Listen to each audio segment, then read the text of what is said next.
अस्सलामु अलैकुम रहमतुल्लाहि व बरकातहू। इत्तेहाद न्यूज़ में आप सभी का खैर मकदम है। पूरे मुल्क में जिस तरह से माहौल बनता जा रहा है, इस मुल्क की दिशा और दशा तय करना भी ज़रूरी हो गया है, क्योंकि जहां एक तरफ अखंड भारत की बात कही जा रही है तो दूसरी तरफ कहीं यह भारत विभाजन की तरफ तो नहीं जा रहा। आप हर रोज़ सुबह उठते हैं तो देखते हैं कि अजान, झटका, हलाल, 3 तलाक, हिजाब, बस इसी के इर्द गिर्द ये पूरा मुल्क घूमता नज़र आ रहा है। महंगाई आसमान छू रही है, बेरोज़गारी बढ़ रही है, अपनी तारीखी म्यार पर है। लिहाजा हमारे साथ आज ख़ास मेहमान मौजूद हैं, महाराष्ट्र की करण युवा यानी कि नौजवान कायद शुभम शेड़के साहब। सबसे पहले आपका हमारे यहाँ पर इस्तकबाल खैर मकदम। सर, जिस तरह से ये माहौल देखा जा रहा है, अब देश किस दिशा में जा रहा है? क्या वाकई लोग हिंदू राष्ट्र की चाहते हैं, महंगाई चाहते हैं? क्या ये खून खराबा जिस तरह से देखा जा रहा है, कल हुबली में भी फसाद हुआ, दिल्ली में भी हुआ, सर ये आखिर ये मुल्क किस दिशा में जा रहा है और आप इसके बारे में क्या कहेंगे? सर बताएं। देखिए, ये जो सब हो रहा है ये सामने चुनाव देख के हो रहा है, दूसरा तीसरा इसमें कुछ कारण नहीं है। ये एक छोटा बच्चा भी बता सकता है। अभी ये जो आपने हुबली और दिल्ली का बोला, ये कल बेलगाम में भी होगा या नहीं होगा इसके बारे में कुछ बोल नहीं सकते, क्योंकि जो बेलगाम में भी चालू है, जिस तरह से हमारे युवाओं को भड़काने का काम चल रहा है, ये ना सिर्फ बेलगाम के लिए, ये पूरे देश के लिए हानिकारक है। ये जो धर्म की राजनीति, नफ़रत की राजनीति फैलाई जा रही है, इससे हमारे देश का भविष्य खतरे में, ऐसा मेरे को तो लगता है। तो इसको रोकने के लिए हम हमारी तरफ से पूरी कोशिश कर रहे हैं कि ये नफ़रत की राजनीति जो ये एक पर्टिकुलर पार्टी फैला रही है, इसको रोकने के लिए हमारी कोशिश जारी रहेगी। नहीं, जिस तरह से देखा जा रहा है कि पूरे मुल्क में एक समाज को निशाना बनाया जा रहा है, एक समाज को टारगेट किया जा रहा है, और इलेक्शन जीत भी रहे ना सर वो, तो क्या ये पूरे मुल्क में भी यही सोच रहे हैं कि नहीं, मुसलमानों को लेकर मसला है, मुसलमानों को निशाना बनाने से ही ये मुल्क तरक्की कर सकता है? अब तो खुले मंचों से नरसंहार, जेनोसाइड का भी ऐलान किया जा रहा है। तो लोगों के, खासकर मैं हिंदू समाज से, मराठा समाज से भी ये अपील करूंगा कि उभर कर आए और गलत को गलत कहे। हमें किसी पार्टी के खिलाफ नहीं है, तो ये कहाँ गलत हो रहा है सर? कोई आ क्यों नहीं रहा सामने? देखिए, लोग धार्मिक होना और धर्मांध होना, इन दोनों में का फ़र्क भूल रहे हैं।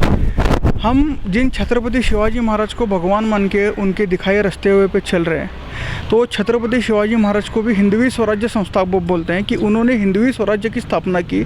मगर छत्रपति शिवाजी महाराज ने कभी किसी धर्म या किसी मजहब को टारगेट करके उनसे नफ़रत करने को हमको नहीं सिखाया है। छत्रपति शिवाजी महाराज के साथ सर्व जाति, धर्म, मज़हब के लोग थे, और हिंदू होना या अपने धर्म पर गर्व होना ये कोई बुरी बात नहीं है। मैं भी हिंदू हूँ, मुझे मेरे धर्म में गर्व है, मगर ये जो डेफिनेशन है हिंदुत्व की, बदल दिया गया। ये डेफिनेशन ये लोग भूल रहे हैं। मतलब एक अपने धर्म के लिए कुछ अच्छा करना और दूसरे धर्म को बुरा कह के मैं हिंदू हूँ ये बोलना, ये दोनों में का जो फ़र्क है, ये आज की लोगों को ये समझ लेना चाहिए। जी जी, लेकिन क्या हल बता रहे हैं? नहीं, हल तो यही है कि जो राह छत्रपति शिवाजी महाराज ने हमको दिखाई है, वो देख के अपने लोगों के लिए काम करें। दूसरे लोगों को बुरा बोलने से अच्छा अपने लोगों के अच्छे के लिए काम करें।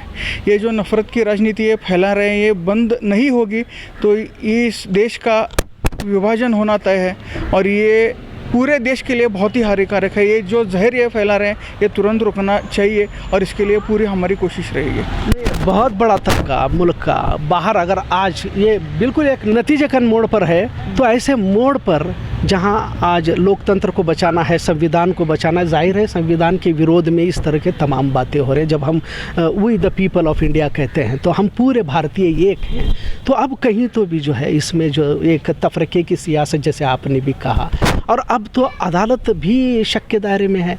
अब पत्थर कोई और मारता है, और कल पत्थर मारता है और आज उसे मुजरिम करार देकर उसके घर पर बुलडोज़र चला दिया जाता है। तो इस तरह का एक मामला जो देखा जा रहा है सर, इसको कैसे रोका जा सकता है, बताइए। देखिए, इस कायदे का जो ये लोग जो इस्तेमाल कर रहे हैं, इसके शिकार हम भी हुए हैं। जैसे आपने बोला, छत्रपति शिवाजी महाराज की प्रतिमा पे बेंगलोर में कुछ लोगों ने जो इंक काली फेंकी थी, उसके लिए हमने यहाँ पे एक आंदोलन किया। हम खाली बोल रहे थे कि जिन्होंने वो किया है उनको शासन करें। तो उसके लिए 1.5 महीना मेरे साथ 38 लोगों को जेल में रहना पड़ा था। तो ये कायदे का सही इस्तेमाल है। और मैं आपको बोलता हूँ, ये लोग जो अभी बोल रहे हैं कि हिंदू या हिंदुत्व खतरे में है, सैकड़ों साल अंग्रेज़ों का राज था। उसके बाद में छत्रपति शिवाजी महाराज ने जो घूसखोर थे उनके साथ लड़ाई की, तो इतने सैकड़ों साल उससे पहले मुगलों का भी तो था, मुगलों का भी राज था।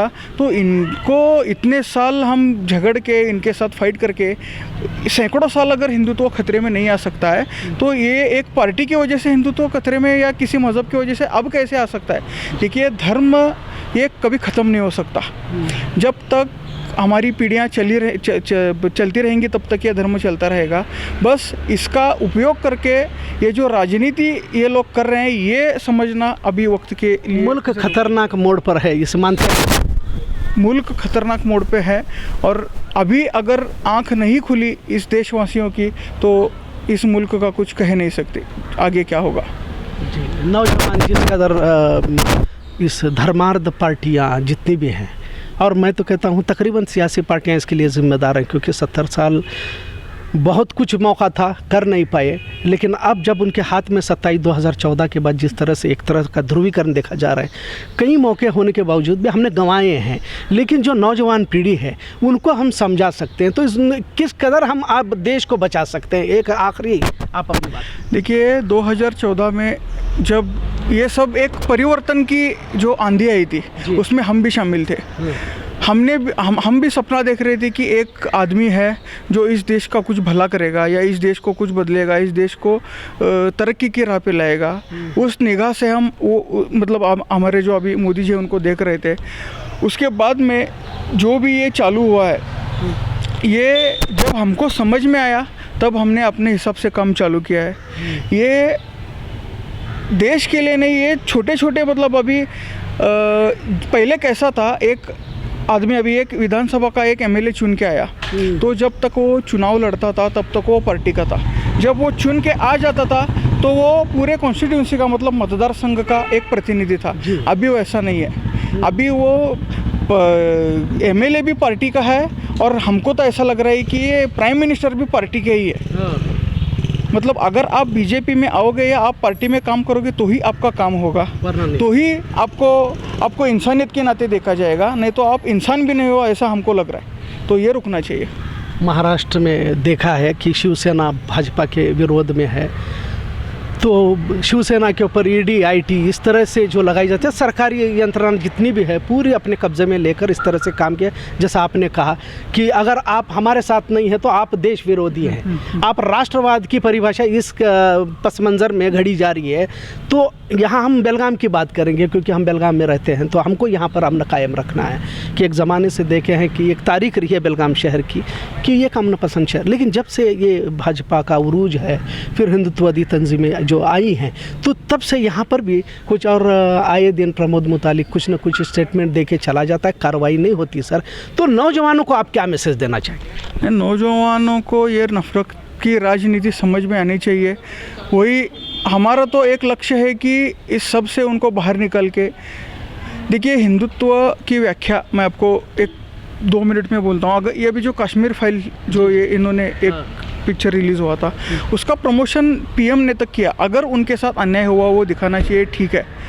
जब वो कश्मीरी पंडितों के साथ जो हुआ, तब वहाँ पे भाजपा अलायंस में रूलिंग में थी, तब उन्होंने कुछ नहीं किया। जब उनको वो पंडितों को सहारे की ज़रूरत थी, तब उनको सहारा दिया था बाला साहब ठाकरे जी ने और शिवसेना ने।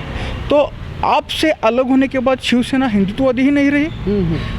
शिवसेना हिंदुत्ववादी नहीं रही। शिवसेना का हिंदुत्व अभी भी प्योर हिंदुत्व है, और इनका जो है, ये जो हम मराठी में बेगड़ी हिंदुत्व जो बोलते हैं, इनका ये अभी लोगों के सामने आ रहा है।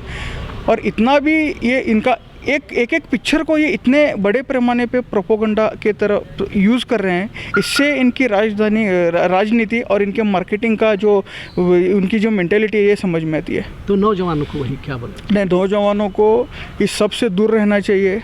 अभी हम महाराष्ट्र एकीकरण समिति के माध्यम से काम करते हुए अपनी मराठी अस्मिता, अपनी संस्कृति और अपने जो हमारा ये जो सीमा लड़ा है, इसके लिए काम कर रहे हैं। मगर हमने कभी भी नफरत की राजनीति नहीं की है।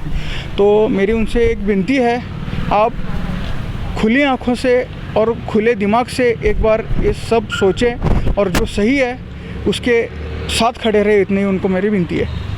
बहुत बहुत शुक्रिया। ये थे शुभम शेड़के साहब, जो महाराष्ट्र एकीकरण समिति नौजवान कायद के तौर पर इन्हें देखा जाता है। उन्होंने जो कहा है, हिंदुत्व की जो परिभाषा, इसकी डेफिनेशन को जिस तरह से एक अलग तरीके से पेश करके, क्योंकि धर्मांध जो तरीका है इसको डिफ़ाइन करने में कहीं तो भी गलतियां हो रही हैं, और नौजवानों से उन्होंने यही एक पैगाम दिया, एक मैसेज दिया, एक हिदायत दी कि जिस कदर एक फ़र्ज़ी मामले को क्रिएट करके जो नौजवानों के सामने असल मुद्दों को भटकाने की कोशिश की जा रही है, इससे अवेयर रहे, बाखबर रहे। लिहाजा उम्मीद करते हैं कि नौजवान इनके इस पैगाम को ज़हनशीन कर लेंगे, अपने जहनों में पैवस्त कर लेंगे और उस पर अमल करने की कोशिश करेंगे। इत्तेहाद न्यूज़ देखने के लिए शुक्रिया। अल्लाह हाफिज़।